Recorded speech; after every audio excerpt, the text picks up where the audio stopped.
আজকে আপনাদেরকে দেখাচ্ছি এশিয়া মহাদেশের সর্ববৃহৎ কৃষি বীজ উৎপন্ন খামার। এটি চুয়াডাঙ্গা জেলায় অবস্থিত দত্তনগর কৃষি ফার্ম। এটি প্রায় ৩,০০০ একর জমির উপরে প্রতিষ্ঠিত। খামারটি মূল পৃষ্ঠপোষক ছিলেন ব্রিটিশ সময়কার ঠিকাদার হেমেন্দ্রনাথ দত্ত, যিনি ১৯৪০ সালের দিকে এটি গড়ে তোলেন এবং তার নাম অনুসারে দত্তনগর নাম দেওয়া হয়। ১৯৪৭ সালে যদিও তিনি দেশ ছেড়ে চলে যান, কিন্তু খামারটির কার্যক্রম চালু থাকে। পরে ১৯৬২ সালে এটি বাংলাদেশ কৃষি উন্নয়ন কর্পোরেশন বিএডিসির হাতে হস্তান্তর করা হয়। এখানে প্রতি বছর প্রায় ৫,০০০ মেট্রিক টন ভিত্তি বীজ উৎপন্ন করা হয়। ফার্মটির অধিকাংশ জমি অবস্থিত মহেশপুর উপজেলা, ঝিনাইদহ জেলার ভিতরে।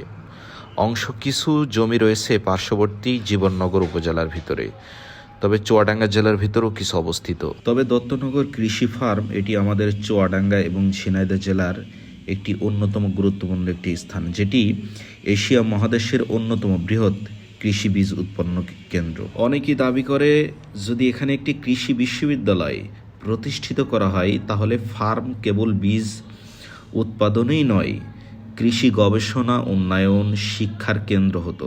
আমরা যেটা জানতে পারি, যদিও ফার্ম এখনও বীজ উৎপাদন বহুভাবে চালিয়ে যাচ্ছে, কিন্তু দুর্নীতি কিন্তু কমে নাই, দুর্নীতিও বেড়ে চলেছে।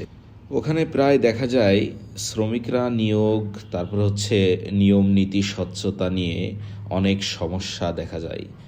আমরা জানতে পারি ২০২৫ সালের আগস্টে শ্রমিকরা কর্মবিরতি করেছেন। খামারে শ্রমিকদের বিরুদ্ধে হাজিরা, বেতন ও দুর্নীতির অভিযোগ রয়েছে। অনেক শ্রমিক দাবি করেছেন ফসল কাটার পর আয়, হাজিরা বা মাস্টার রোল ঠিকমতো প্রদান করা হয়নি। ২০২৪ সালের মে মাসে অভিযোগ ওঠে যে যুগ্ম পরিচালক কামরুজ্জামান শাহীন অনুমতি ছাড়াই খামারের মাটি কেটে নিজের পৈতৃক ভিটায় ভরাট করার চেষ্টা করছে। সর্বশেষ বলতে চাই, এটি হচ্ছে আমাদের বাংলাদেশের একটি গুরুত্বপূর্ণ স্থান এবং এই স্থান আমাদের বাংলাদেশের জন্য অনেক একটি গর্বের একটা ব্যাপার স্যাপার। অতএব এই স্থানটাকে আমাদেরকে রক্ষা করতে হবে।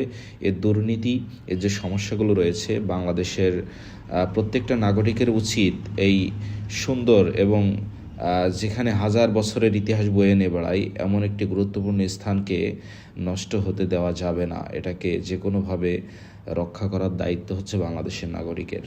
অতএব আমরা সকলকে দৃষ্টি আকর্ষণ করব যেন এই দত্তনগর কৃষি ফার্ম গোটা পৃথিবীর বাসীর কাছে যেন মাথা উঁচু করে দাঁড়াতে পারে। থেকে জীবনের থেকে কি রান্না হচ্ছে? হ্যাঁ, প্যারেন্টস। আচ্ছা, জীবননগর থেকে আপনাদের পাশের এলাকায় তো এটা। আপনারা এই সম্পর্কে জানেন কিছুটা? এখানে কতটুকু এরিয়া নিয়ে এই টোটাল ফার্ম? তাও একটা ধারণা করে যদি বলতেন। বলতে পারবেন না? এই বট গাছের গোড়া কোনটা? কেউই বলতে পারবে না। নাই, এটা মূল কথা। ভালো। কয়জনের রান্না হচ্ছে?